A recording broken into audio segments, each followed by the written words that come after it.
Time doesn't erase murder. It just hides it better. They said the case was closed. They said no one was watching. But someone always is. This is Santana True Crime. Welcome to Santana True Crime. Today on the show, we're talking about the death penalty through the lens of the book, The Deprived, by investigative journalist and filmmaker Steffen Hou. In this book, Steffen explains the real stories behind capital punishment, from wrongful convictions and execution methods to victims' families and the people fighting to change the system.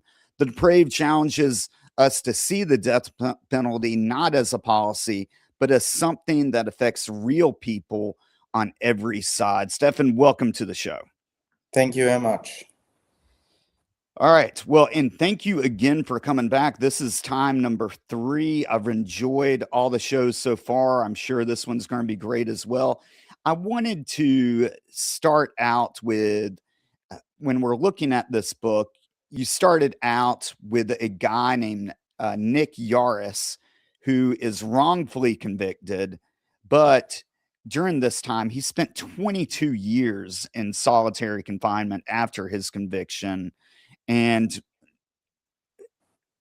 I don't think he's the only one that this happened to. Can you talk about what you learned about the impact of, the psychological and physical effects of someone that spent 22 years in solitary confinement? They are many, and they're different from person to person. But it goes without saying that if you put an innocent man behind bars for 22 years, I would almost say that it takes more than 22 years afterwards getting back to a normal life. It is difficult, and I would say that these people who are exonerated are one way or another harmed for life. And in many ways, I would say that goes for Nick as well, because the ordeal that he went through with 22 years on death row, experiencing extreme brutality, even for a part of his time on death row, he was in the cell next door to Ted Bundy. Being around people like that and being in such a violent atmosphere and environment as a prison is, but especially death row, where the prisoners have nothing left to lose because they're condemned and they're just awaiting their execution. When you are in an environment like that, the harm is done no matter what, regardless if you're innocent or not. And that goes for all the many death row inmates I have interviewed after they have been exonerated, but also the death row inmates that are still there and who I've interviewed after they have admitted to their crimes. You're absolutely right. I can't imagine of the impact of 22 years, and I'm sure that there's a civil lawsuit afterwards, but there's no amount of money that can really give you back over 2 decades of your life. And what you're saying about the mental effects and how that changes you as a person. One of the people that I've had on the show several times is William Noguera, who spent 42 years on death row.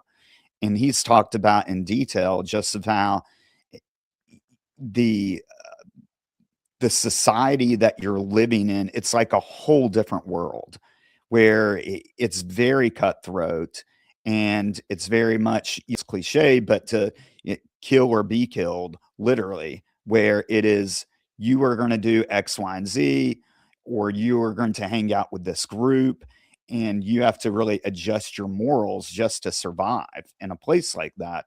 And so that's got to be impactful to spend that much of your life in changing yourself as a person for a crime that you didn't commit. When we're looking at wrongful convictions, did you ever find like a percentage of how often this occurs? It's difficult saying, how often it occurs, but it's believed that way above 100,000 Americans are in prisons for crimes they never committed. And that is naturally way too many, especially when we look at what brings them there. And often it is foul play by law enforcement. It is often investigations that are not conducted thoroughly or in the right way. So, in the first place, the people we trust and believe in, when they are the reason that you're actually going there, regardless if it's because of bad work from police officers' part, or if it's the prosecutors or wherever it may be, when people are put wrongfully in prison because it turns out that they have not been able to trust in law enforcement, I think that I would almost say then just 1,000 innocent people in prison are way too many. Though it is naturally naive, believing and thinking that it is a problem that we're ever going to get rid of, and a problem that could be avoided, because it's not. When we look at the fact that millions and millions of people are being sent to prison over time, naturally there are going to be mistakes, but let's discuss whether the amount of people going innocent to prison are way too high, where we can no longer excuse it with that it's human to make mistakes. And if we look beyond, when people are put in prison because of the lack of ability to give them a fair trial, or to conduct a police investigation in a fair way, then there are also a lot of people who are put in prison because they actually confess to crimes that they never committed. There can be many reasons for that. In the book, The Deprived Innocent on Death Row, a young man is put on death row because he was being interrogated for more than 35 hours. And it took such a toll on him that he just wanted out of that mental stress and pressure he was feeling, that by the end of these 35 hours, he was ready to confess to anything. And so he did. And I believe he spent almost a decade on death row in Louisiana before he was exonerated as well. And that was due to the way that some departments conduct their investigations, where people, they actually feel that they need to confess in order to survive that interrogation room. In other cases, we are also dealing with the fact that some of the people that are put there on death row, or in general wrongfully convicted in prison, are because they suffer from mental diseases. It sounds very down to earth, but it also is. They don't know how to undergo an investigation. They don't know the importance of legal representation in the same way, and perhaps the pain and suffering on them, being under such a pressure as being investigated, is so high that they more or less shut down thinking in a reasonable way, because that's a problem for them in the first place doing. It sounds very down to earth, but it is. And when it is that down to earth, it takes even more responsibility from law enforcement side, getting the investigation and the trial 110% correct and not 99%. Yeah, and just to unpack some of that, I think that when you are looking at one of the issues that is very glaring in, especially nowadays with DNA technology, expert witnesses, and when you're seeing these high profile cases like recently the Karen Reed trial, where she had some of the top lawyers in the country representing her. Back in my day, OJ was the big thing, where he had, quote, the dream team of lawyers with, Johnny Cochran leading them and Shapiro. If you look at their ability to be able to get expert witnesses, to contradict the state's evidence, and really know the process, I think that people like that have a more than fair advantage of winning their case. But when you look at average Joe cannot spend millions of dollars on expert witnesses. And like you're saying, they don't know the legal ramifications of what they're saying in that interview room. They probably haven't been brought up to think like, oh, I need to call my attorney, or I need to shut up and not say anything. And so I I do think that there's an extreme imbalance when it comes to people that either have a mental disease or some type of defect, and people that come from impoverished communities to be able to get a fair representation.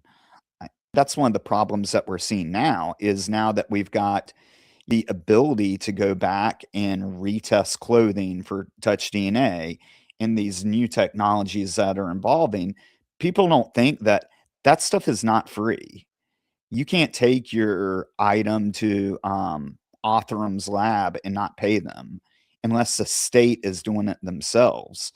And so, hopefully, and we can talk about this more, that there will be more pushes to make these services available and kind of even the playing field a little bit to find out what actually happened.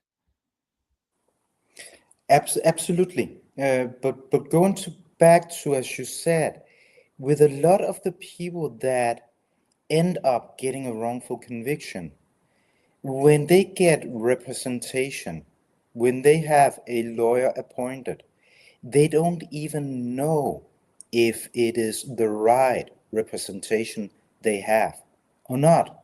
So there are so many challenges way before these people they actually get into the courtroom. Opposite from the average Joe, as you said, that may actually be able to put two and two together if it from reasonable point sounds right, the treatment he is getting and the way that his case is being conducted. But some of these people who end in these situations because they in the first place suffer from mental diseases, they don't know. And now we're getting into the topic with death row in particular, because if a person with a mental disease or the average Joe or the high profile banker is put behind bars for wrongful reasons, in 9 out of 10 cases we can get them out of those bars when we actually find out that something was wrong in the first place when they were put there. But you can't do that on death row. There is a saying that is often used, that you can get an innocent man out of his cell, but not out of his grave. And that is the importance of being very careful when giving the capital punishment, because the consequences are fatal and has been fatal to people who are later proven innocent. There is a case in the book of a lady and her husband that are arrested in Florida, and they are both put on death row for a crime they never committed. But when it actually, when society actually realized that two innocent men or two innocent persons were on death row, it was too late because the husband had already been executed before the lady walked exonerated out of the prison gates. And there are um, these cases where innocent have died, and because of these cases, to me, it shows that the death penalty should never be put in place because the consequences are fatal, and it's not fair that a mother, a father, a brother, a sister is never coming home because they ended up in the electrical chair, or however they were executed, though they never should have been, because they're just as innocent and we're as innocent as you and I sitting here now. Yeah, and one of the issues that can be pointed out too is even when someone is exonerated, the average is 10 years before um, you can get another trial. So, I this isn't something that happens very quickly. You're talking about a decade of your life h at a minimum, even if you didn't do it, and even if you do have, good legal representation and you are able to, prove that you didn't commit the crime. I I wanted to kind of transition into you talk in the book about ways of execution and some of the problems with that. And I know that historically, I it's kinda been hanging, firing squads, the electric chair, gas chamber, lethal injection, and recently, there's been a lot of issues with lethal injection, which has been for a while the most popular form of execution. One of them being that getting the drugs is harder to get because companies are refusing to sell them to the states. What is your feeling on this? I know that you're opposed to um, the death penalty in general, but what are your thoughts on the forms of execution? That they are way too brutal, and the problem that you're bringing up now is actually a problem that has been there for the last decade. uh, a decade ago, we started talking about the companies refusing to supply the medication for lethal injections. And a decade ago, we were also talking about the brutality of a squad that would fire at a person ending alive. Regardless if it's A, B, C, or D, way too often we're seeing that they are not as effective immediately as supposed to. There are so many horrific stories about people being executed and suffering for even hours because either the electric chair didn't do the job or the firing squad, they actually missed the heart and they hit all other parts of the body. Some would argue that that was intentionally because that will make the prisoner suffer even more than if three people they hit the heart at the same time at a fairly close distance. So all these different forms of executing another person are brutal, and as I said, way too often they do not work. Um, I think it's important for me to say that I'm actually for criminals being punished hard and sufficient. I don't think that if you commit a crime, then you should get away with a slap over the wrist. But there are much better ways than punishing a person who have even taken someone else's life than executing them. Can you imagine anything worse than being in prison for life without the chance of parole? You know you're going to end there. So I think that we have a lot of means to punish people who should be punished. But on the other hand, we should also be way better in 2026 than executing people. It's barbaric, and I think that the US society is the only Western society who still uses the death penalty. So that puts the US in the company of countries like North Korea, Iran, and so on. And to me, that really doesn't sound like a company that the US wants to be in. So there's really no, in my opinion, there's really no good explanation or reason for conducting the death penalty when we have so many other ways of punishing people as they should be. And that goes for as you asked about the means how to carry out the death sentence. If it's an electrical chair, if it's chemicals, if it's a bullet, in the first place, that shouldn't even be an option. Yeah, and a friend of mine, Dr. Bill Kimberlin, he wrote a book called Watch Me Die, where he actually went to, he's been to several executions, and he sits down with killers before they're executed, has their last meal with them, uh, and has literally been in the room or in the viewing room when the person's executed. And some of the things that he's told me on this show before is to keep in mind that the people actually carrying out the executions do not have medical training.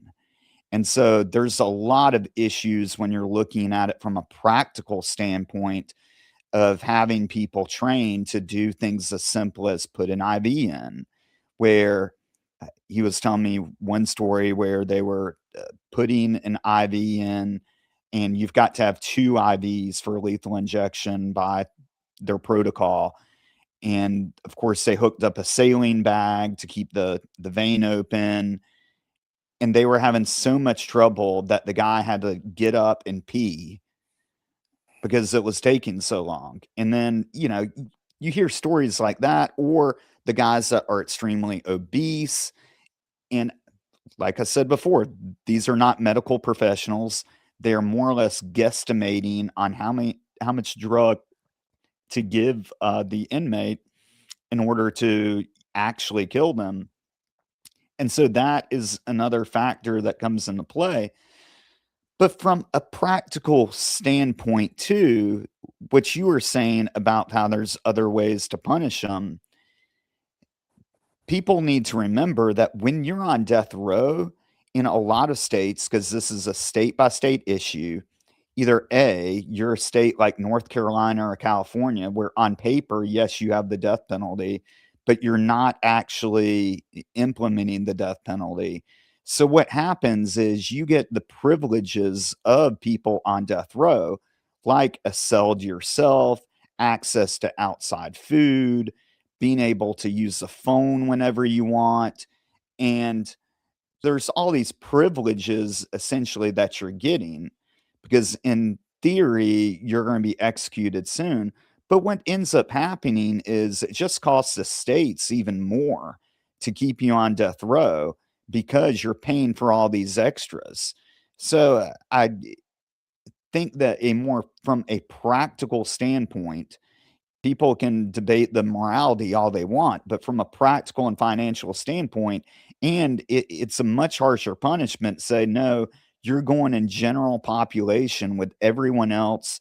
You're going to get the same crappy food, and you're not going to be able to live by yourself and have all these other extras.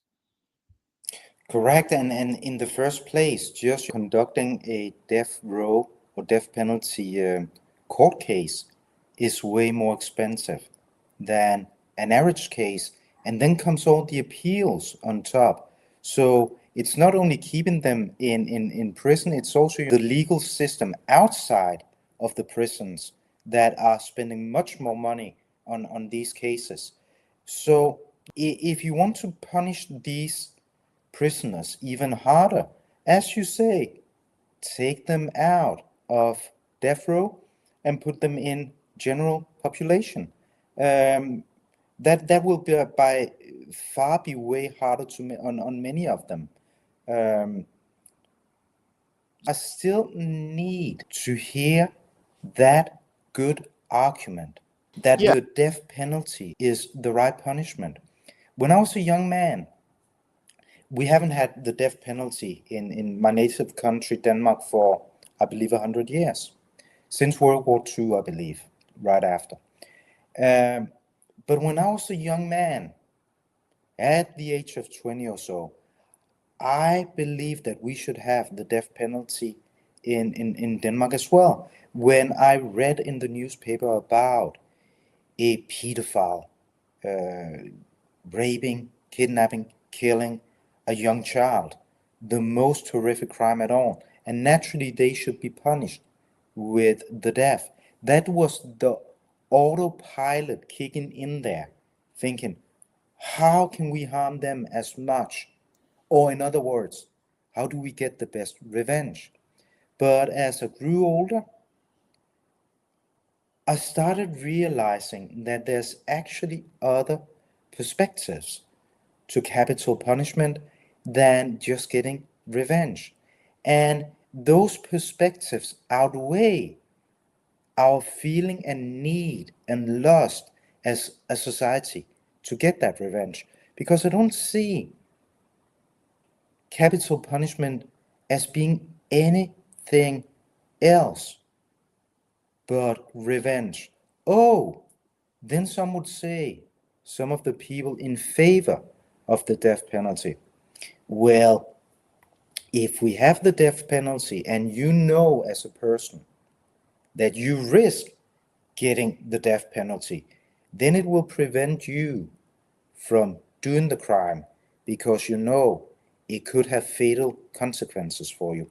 But the fact is just that when we look at the states that actually still carry out the death penalty, the number of homicides committed there are not lower, they are higher. That may be for good reasons or other reasons that they are, but it also proves that it does not prevent people from committing these terrible crimes, just that they risk getting the death penalty. Right. And I do not know this, and just my guess and opinion that I would not think that someone that is murdering someone is going to go, oh, I'm not going to murder him or else I'm going to get the death penalty. I think that when you're looking at this too, and you're looking at, or one of the advantages of the death penalty is that it becomes a bargaining chip. But, to be able to give victims closure where they don't have to actually have a long drawn out trial.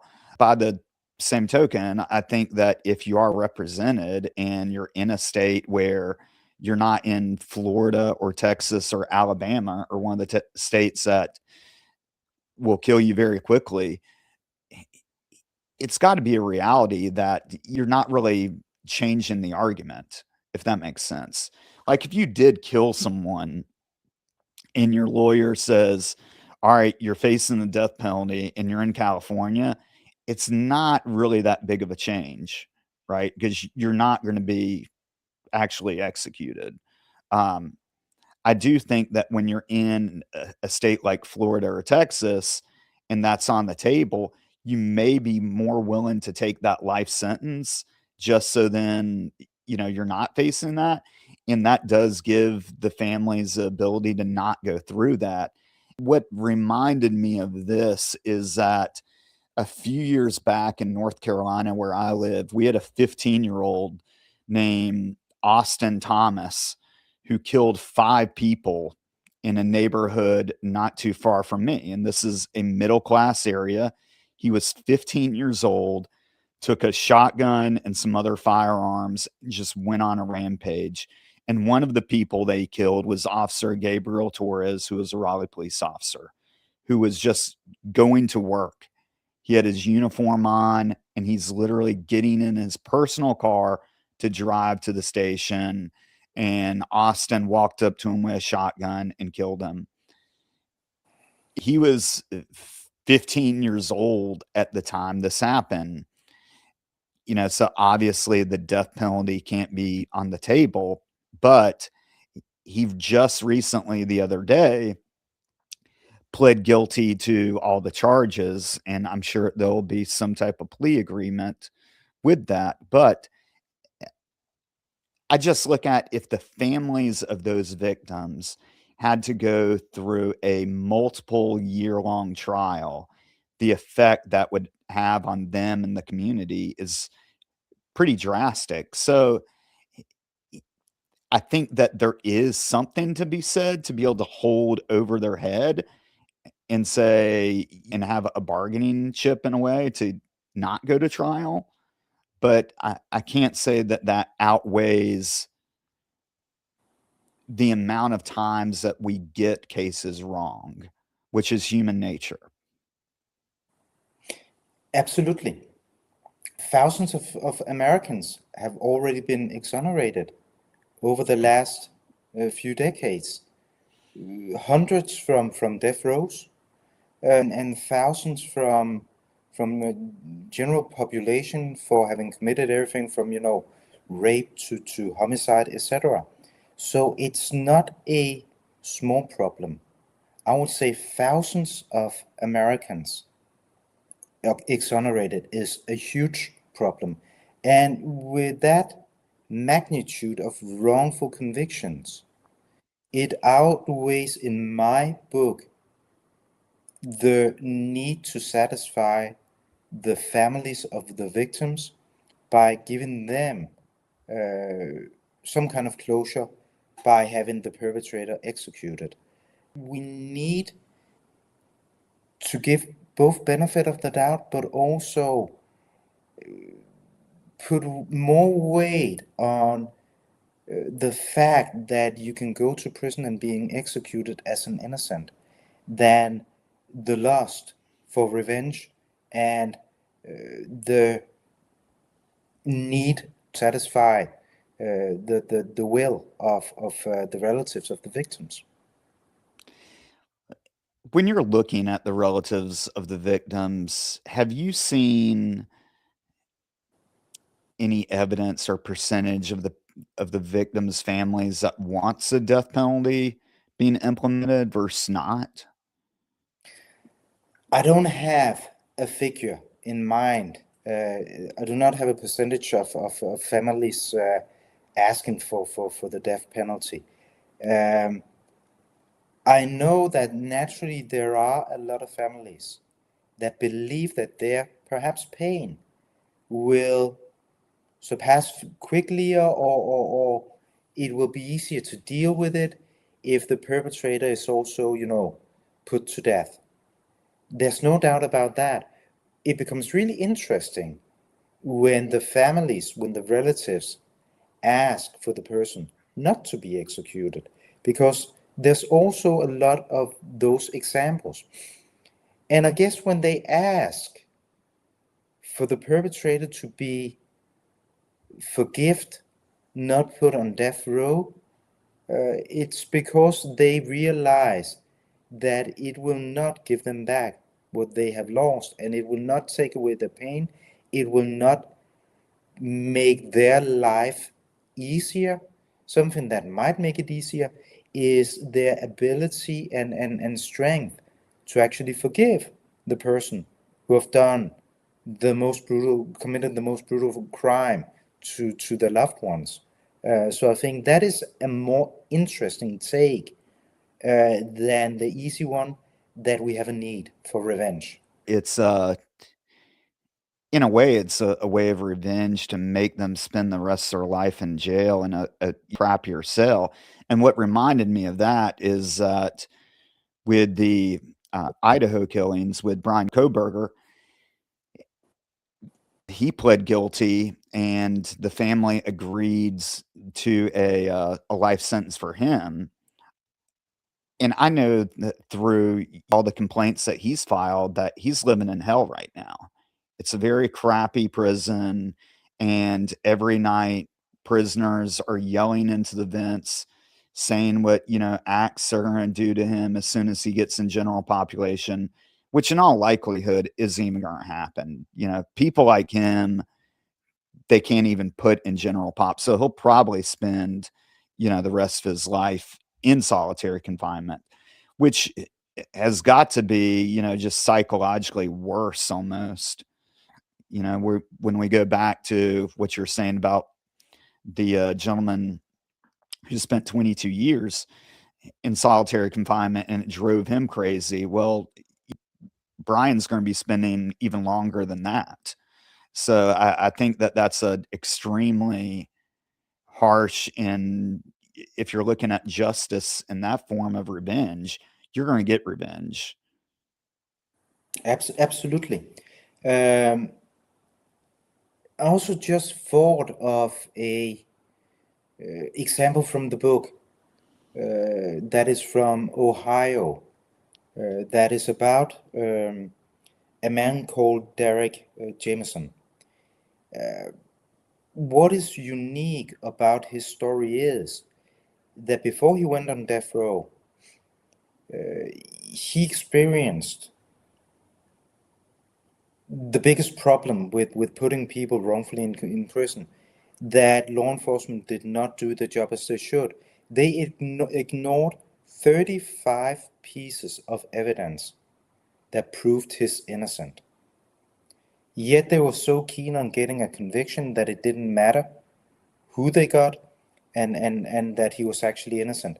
But what is also quite unique about his story, just in order for people to understand what it is these innocent people they go through on death row, I believe it was 5 times that he had his execution scheduled, and the last time it was postponed 90 minutes before he was actually meant to lose his life for a crime that he never committed. So that is about the prisoner, the ordeal that he's going through, thinking that he's going to be executed 5 times. So imagine what that would do to a person going through that. But also try to imagine what it actually means to the family outside. Yeah, How do you and think that his mom felt knowing that her son was going to lose his life in 90 minutes? And then suddenly one day, you're told that your son is coming home because the years and years and years he spent on death row, he was not meant to. So there's a lot of collateral damage to the death penalty, not only to the innocent person, but also to the relatives outside. no, you're absolutely right. I think we can keep on going back to that's a mistake that you cannot correct once you've executed someone. And you are absolutely correct too in pointing out the fact that not all police departments are the same, in that some of them do poor investigations. And just like any other profession, there are some investigators that are really good and have moral, ethical principles, and some that do not have those standards. And unfortunately, that's just the reality of life. And so you do have to look at that as a factor of looking at, okay, if we do get it wrong, what path do we have to actually make this correction? And when you're talking about executing someone, that really ends those options for you.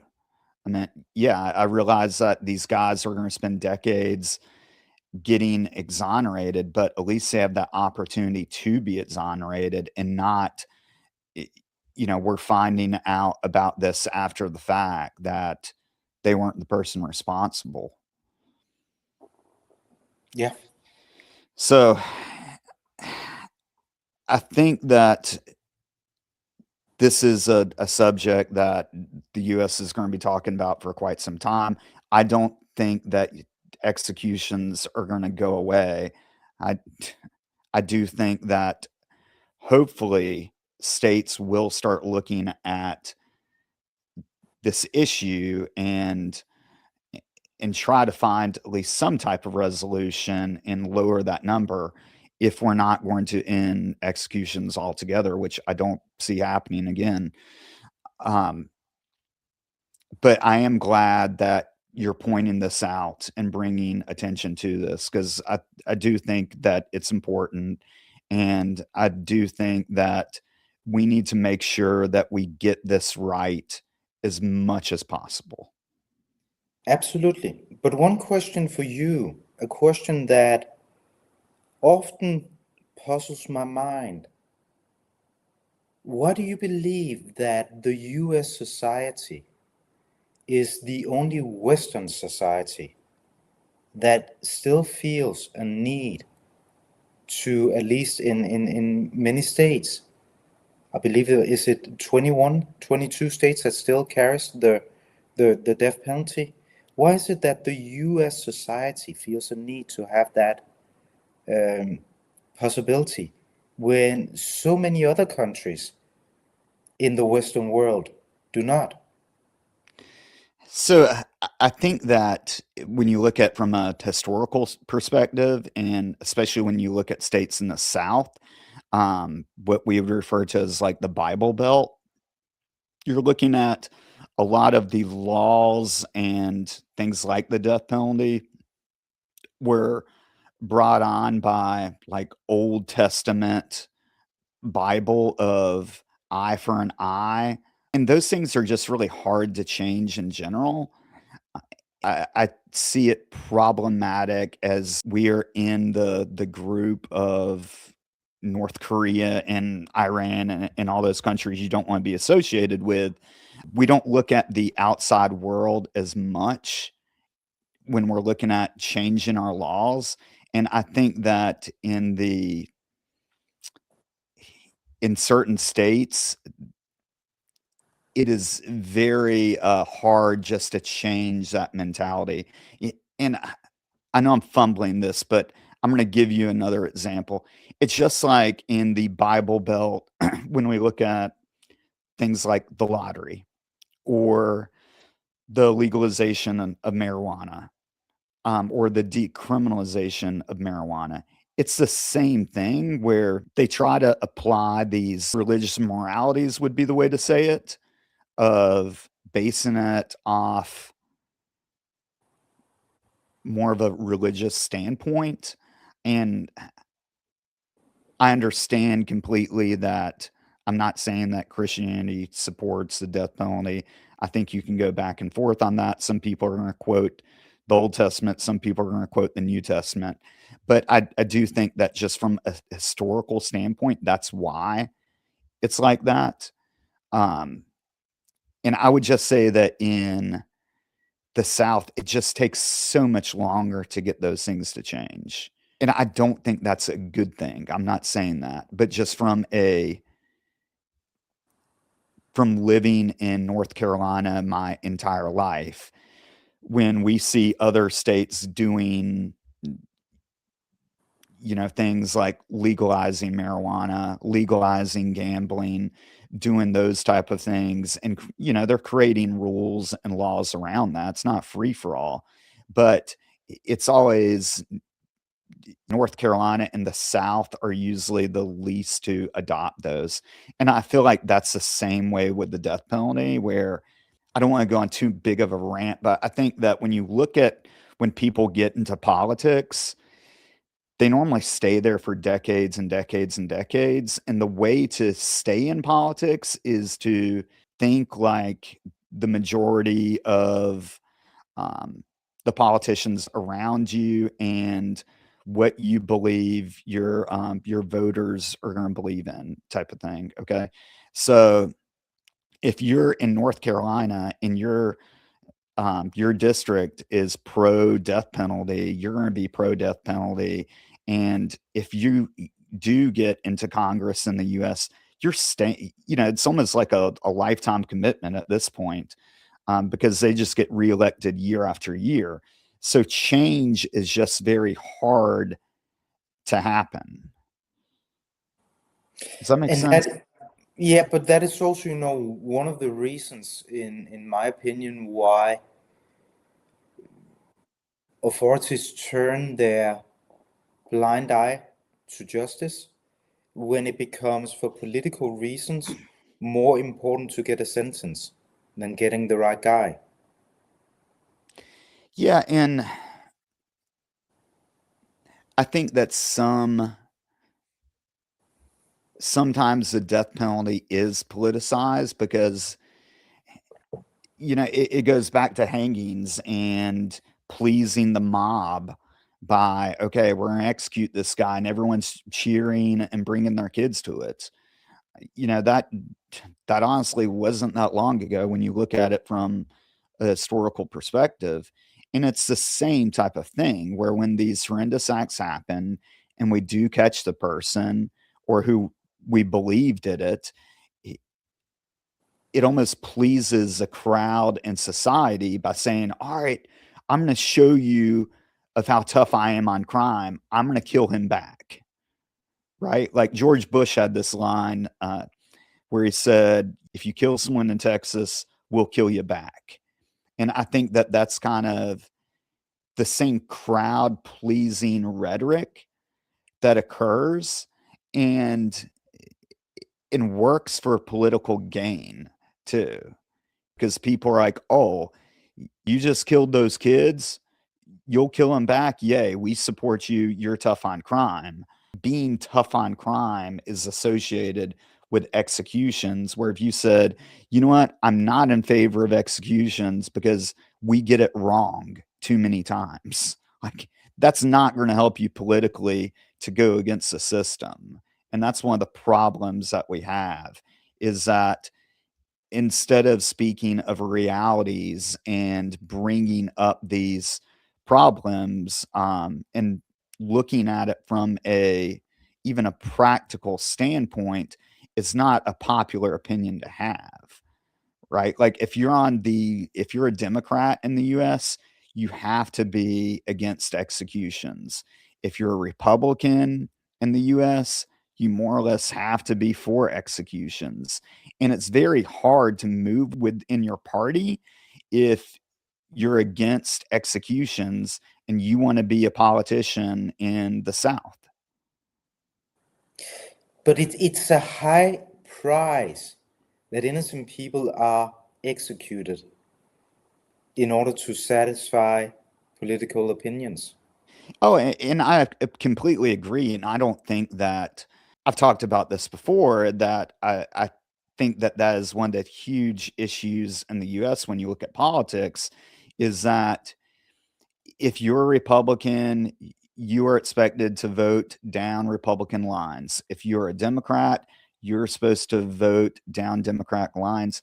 And regardless of if you're a supporter of Trump or you are a supporter of Biden or Obama, the fact is that everyone does it.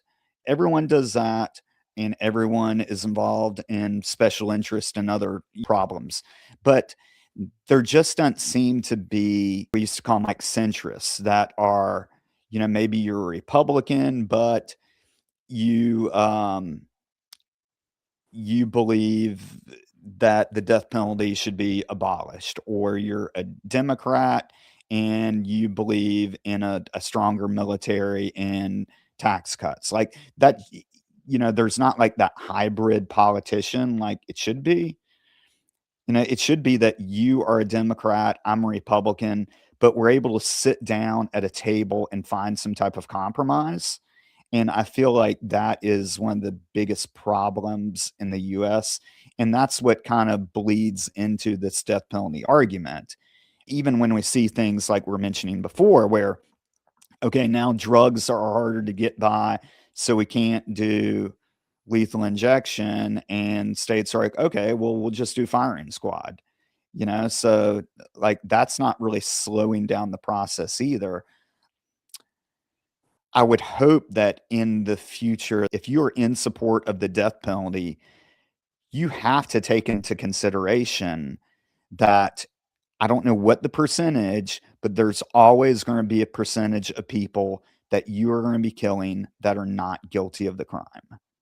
And that I would hope that politicians will eventually see and realize. And I agree. I think one is one too many. I will be the first to say that our legal system has a lot of flaws, and as a society, we need to make ways to improve it. And also perhaps find out where to start. You touched a little bit base on a 15-year-old going on a rampage, killing 5 people. Afterwards, admitting his guilt, raising debate whether a 15-year-old should be able to put on death row or not. But isn't it a more sound discussion? Debating why a 15-year-old in the first place goes on a rampage, killing 5 people, and how he gets access to the means that makes it possible for him to commit these 5 brutal murders. It's a question about when we discuss the legal system and justice, also actually figuring out what is it that enables people to commit these crimes. Yeah, and I absolutely agree that, especially when you're looking at youth like that and they're committing these horrendous crimes, that there has to be something wrong in, our mental health system is another one that needs constant improvement.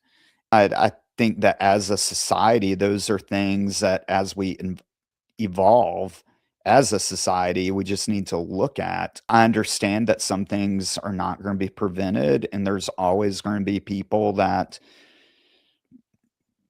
commit these acts of violence, but the lower that number, the better. I do not know what was going through his head.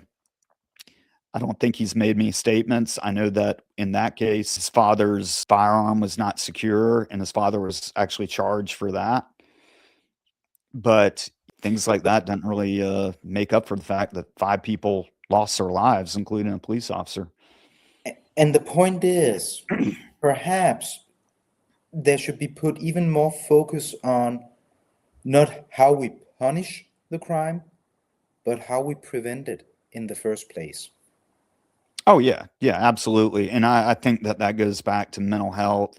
And, it's like just like the first show that you were on, where we were talking about Jason and the effects of him witnessing his mother die in his arms at a young age, and how that created PTSD, and how he went down this wrongful path of joining an extremist group and having these violent tendencies. I'm not an expert in this, but I would say that that probably started when his mom died in his arms and he experienced that and not being able to deal with that. And so, yeah, you're right that things like that we can control or help, where when we see these kids that experience trauma in their lives, or I would say even from impoverished communities where they're experience being in gangs and whatnot, those are things that we can improve. And I know that we're not going to be able to prevent everything, but we can improve those and lessen the number of people that are going on rampages and joining extremist groups and doing all sorts of really violent behavior. Absolutely. It is a question of realizing. And my point is, many people do not do that. They focus on the crime that has been committed.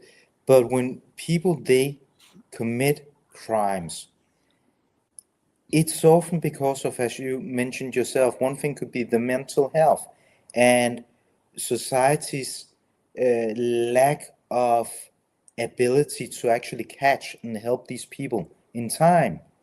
It is also poverty, or it Right. is the environment that people they grow up in.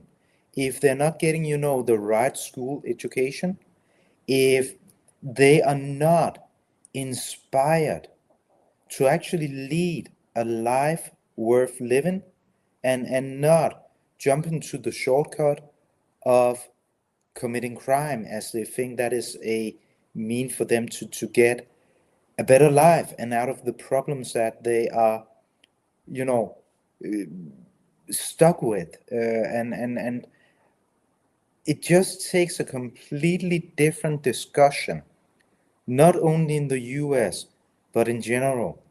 How do we as societies prevent these people from falling through the system, but also discussing often the values that we want in our societies? What is right? What is wrong? Yeah, no, absolutely. And I agree with you as far as in those impoverished communities, because what I always saw as a police officer when we're dealing with those kids is it remind me of Man's Search for Meaning, where by Viktor Frankl. Well, i- those kids just don't have any purpose in life, and that's what they need. They need, and like when my 13-year-old goes to school, he has ambitions of wanting to become a lawyer, and is he's got this drive to make good grades. I more or less just keep on encouraging him, and he does a great job with it. Where when we look at people who are in these impoverished communities, they've almost more or less accepted this life that is where they're going to be. And you don't see them having these ambitions or dreams of doing other things. And it more or less becomes just a cycle of, all right, well, I grew up on Bragg Street, so therefore I'm going to be, part of non-trade bloods, and all their family is doing it. And so it's just more or less this acceptance of this is their path in life. This would be a whole different discussion, but I absolutely believe that that is something that as a society we need to work to change, and as Americans as well. And a purpose in life does not necessarily mean that you aspire to be a lawyer. Right. No, one of the things that we did when I was working at a school, I was assigned to a high school for 3 years, and we had a group of kids that were facing some social challenges that we were helping them with. And the things that we were pointing out to them was, in the US, if you've got your CDL to drive a 18 wheeler, you can make 100 grand driving trucks for UPS, which is like a packaging service. There's a lot of good paying jobs that you can get without the formal 4-year degree education and going down that traditional route. And or opening up a landscaping company, being a licensed plumber, electrician. Those are all good paying jobs. And unfortunately, in the US, you're seeing less and less kids do that type of work as well. And so, in a sense, you're solving two problems. You're giving these kids the ability to work for themselves, earn an honest living, and be able to live a very, good, comfortable life. And you're also helping out the U.S. society by making sure these services are available, because fewer and fewer people can replace the toilet themselves. Yeah, and I think that is, perhaps the most important part, where we don't talk about if you can become a lawyer or if you make money providing one service or another. I believe that the most important thing to human beings is playing a part in their community, in their friend group, in their families, etc. That is where it starts, that we need to feel a sense of belonging, but also a sense of value, that our life itself has purpose just because of us being, and because of the being that we have, that it's actually cherished by others. But we often start up here instead of down here, where we actually make sure that people, they feel a reason to live, and not least do good in life. Not only making a ton of money, but doing good for other people, doing good for yourself. And then we come back to my point from before. That also has something to do with us as a society debating what are the values in our society that does good for everyone. What is right? What is wrong? What does it mean to be a good person? What is the opposite of that? And how do we make sure that regardless if you're tall, low, thick, or thin, there is a purpose for you in society just by being? And I think that way too many, especially young people, they don't feel that purpose. And when they don't feel that purpose, then we lack mutual values where we actually conduct ourselves within this framework where we're law abiding citizens and where we don't lead ourselves into conducting crimes in the first place. Yeah, and I think you're absolutely right. I think that we've covered a lot of topics today, and I want to thank you again for coming on. This is time number 3. Um, I'm looking forward to the 4th time after you. I know that you've got some documentaries coming up and some other work you're going to be doing in February. How can we support you before I let you go? By watching my work, or reading my books. Um, to me, the most important thing is getting these books, documentaries out there. Honestly, I really don't care about the money, but I care about the impact that they can have on people's opinion, especially the opinions we have on others. So watch Face of Hate, a documentary about redemption, on Prime, on Roku, on YouTube, or read about, as we've discussed today, the death penalty, especially if you're in favor of the death penalty. I hope that you're angry and infuriated with what I've said against the death penalty, and that turns you on to actually write that book, because perhaps that book will help you change your mind on the death penalty. When you meet some of the people who lost someone that was executed, though it was later determined that they were innocent, or if you read about, as we started out, about Nick Yaris that spent 22 years on death row for a crime that he never committed, perhaps that will change your values on what it means to be a part of society, but also taking responsibility for society. All right. Well, I will make sure we link all those books in the description. So make sure y'all check those out. They're available on Amazon. If you want to support me, you can like and subscribe to Santana True Crime. You can also follow me on Instagram at Santana True Crime. And I've got a book out as well. It is A Murder on Campus, A Professor, the Cop, in North Carolina's Most Notorious Cold Case. I wrote that with my brother, Dr. Brian Santana. Steffen, thank you so much for coming, and good night. My pleasure.